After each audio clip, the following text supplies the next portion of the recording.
Hello students.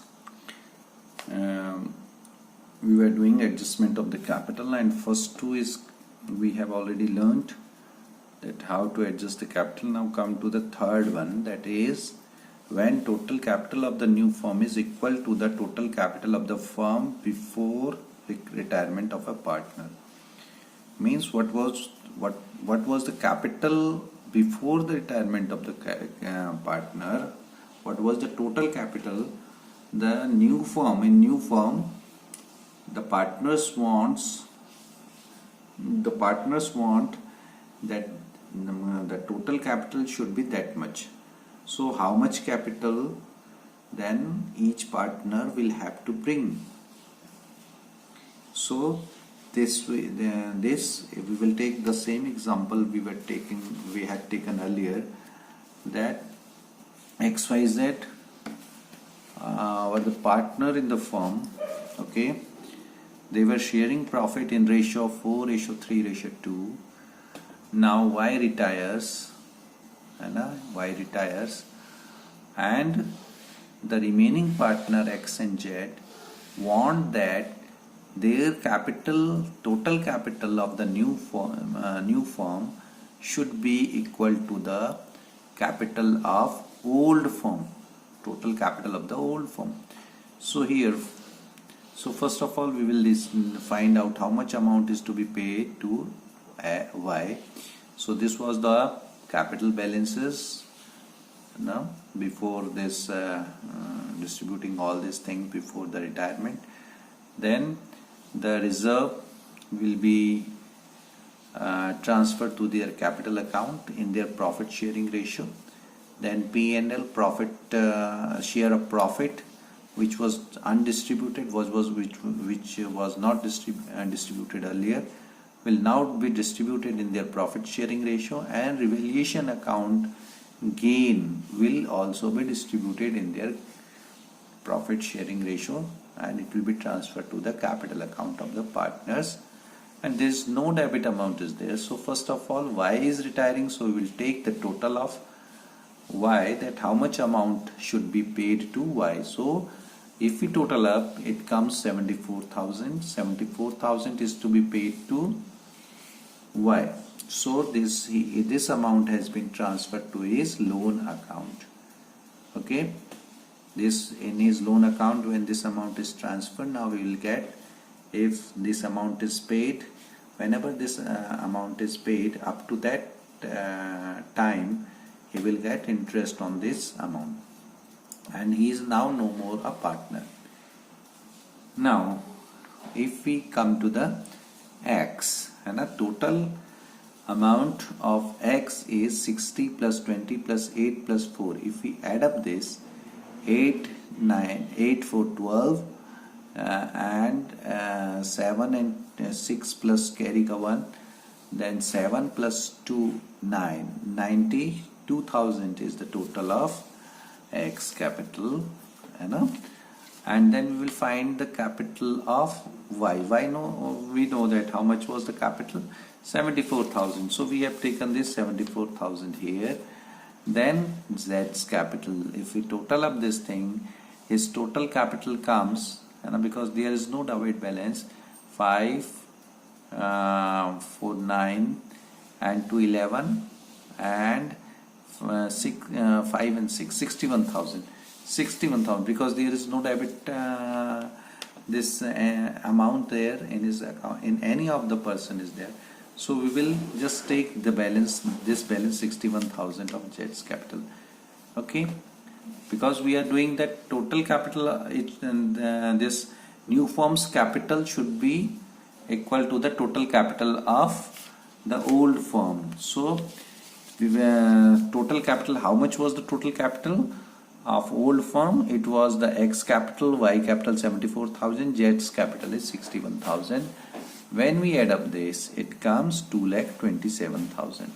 This was the total capital. Now the new firm, in new firm also they want that this much should be the capital. So how much should be the contribution of each partner? How much should be the share of each partner? So it is, it should be as per their profit sharing ratio. And what is the profit sharing ratio? That is 4:2. X 4 and Z 2. 4:2 they are distributing. Out of 6 share, X is taking 4, and out of 6 share, Z is taking 2. Means 4 upon 6 and 2 upon 6. Now we will divide this capital according to their profit sharing ratio. 2,27,000 should be the capital, and 4 upon 6 part would be brought by X, and when we calculate this, 2 2 ja 4, 2 3 ja 6, 3 when we divide 2,27,000 with 3, it comes 75,666.66, and when we multiply it with 2, it comes 1,51,333 rupees 33 paisa.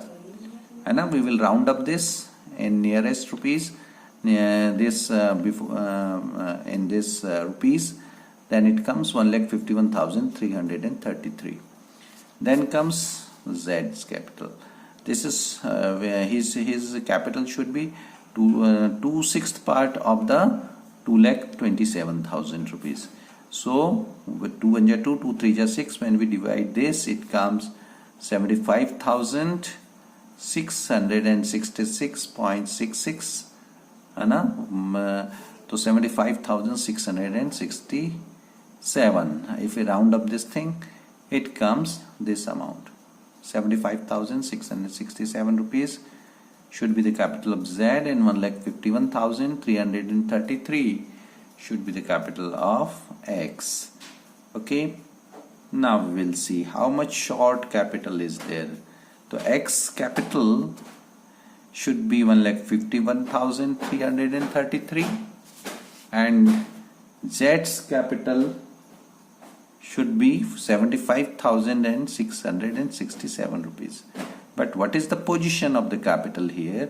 X capital is presently 92,000. And when we this add up, and we found that X capital 92,000 was the total. 92,000 was the capital.